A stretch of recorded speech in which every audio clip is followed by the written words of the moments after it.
Donc, devenir un Bouddha,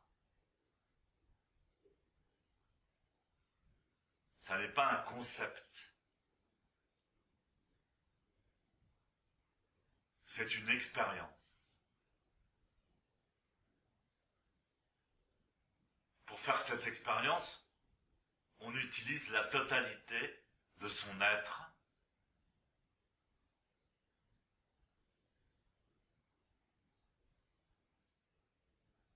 C'est-à-dire corps, esprit. On utilise 100% de son corps et 100% de son esprit.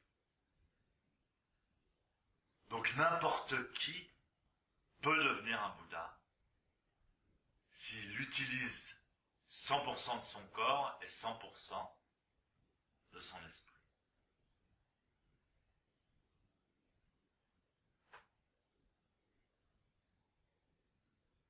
Et utiliser 100%, ça veut dire en fait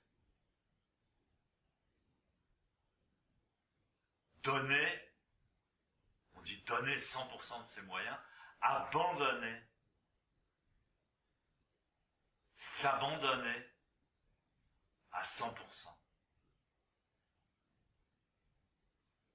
Donc quand on prend correctement la posture, on peut s'abandonner dans sa verticalité. C'est très important notre relation à la gravitation, à la gravité. Donc le poids, l'attraction terrestre, la gravité.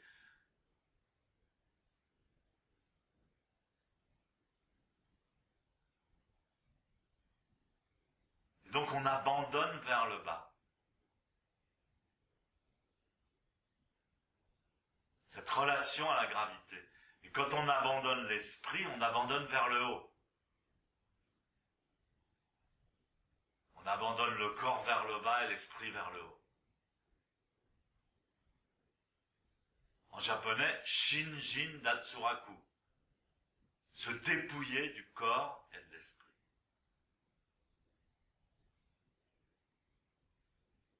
Donc c'est seulement ça, devenir un Bouddha. C'est l'alchimie du Zazen. Donc la posture, vous devez l'apprendre parfaitement, la pratiquer avec tous vos moyens, toute votre patience. Demandez à des anciens disciples de vous corriger, de vous expliquer, 1 fois, 2 fois, 100 fois, 1000 fois, jusqu'à la mort. Dans le dojo de mon maître, Deshimaru, les postures étaient très fortes et c'était un point fondamental, il ne laissait pas quelqu'un dans une mauvaise posture.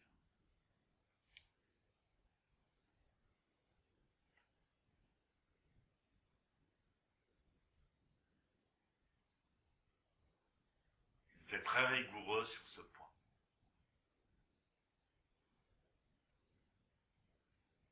Donc, devenir un Bouddha, on pourrait dire que c'est physiologique, avant tout.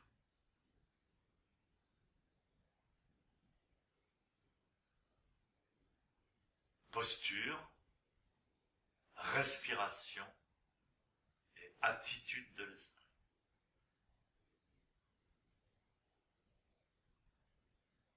Les gens pensent que l'attitude de l'esprit, les pensées, tout ça, c'est ce qui passe en premier. Pas du tout. Posture, respiration, attitude de l'esprit. Donc l'attitude de l'esprit, si vous continuez Zazen, vous pourrez comprendre ce qu'est la pensée. D'où jaillit une pensée? Comment penser? Comment faire avec les pensées?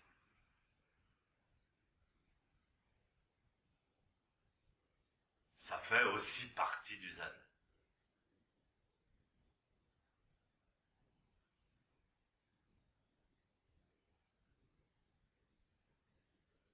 Quand vous prenez correctement la posture,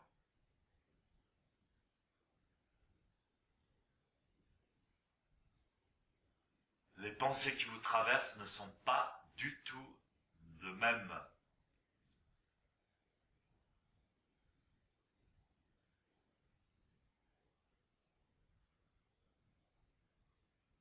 Elles ne sont pas du tout pareilles que les pensées de la vie ordinaire, de la vie quotidienne.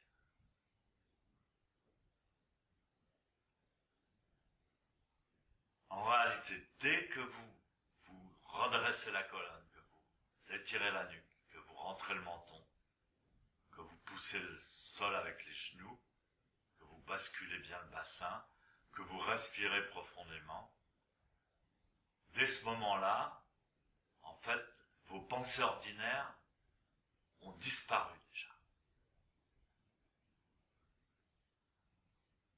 Et pourtant, des pensées vous traversent l'esprit et la conscience. Mais en fait, ce sont des pensées qui se libèrent de votre subconscient.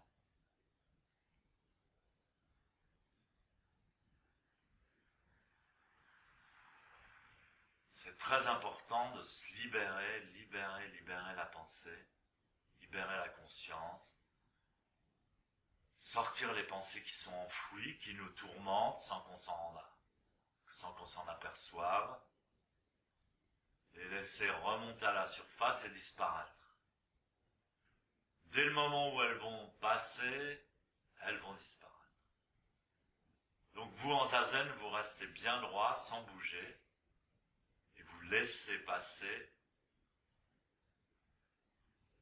J'avais créé un groupe de musique, un groupe de rock quand j'étais jeune, et le titre du groupe c'était « Laissez passer ».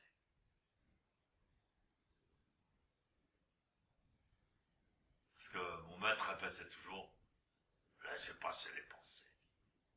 Passe, passe, passe. » Comme si vous étiez une montagne et que les nuages passent. Mais la montagne ne bouge pas. Elle n'est pas dérangée.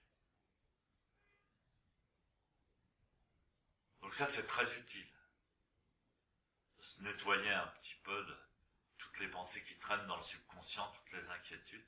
Et tout ce qui vous préoccupe va ressurgir à la surface. Et vous êtes tranquillement assis comme une montagne, tranquillement dressé, je voudrais dire, plutôt qu'assis.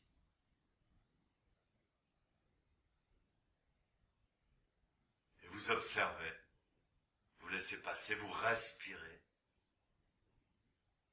vous bénissez. Tout ça, bien sûr, inconsciemment, naturellement.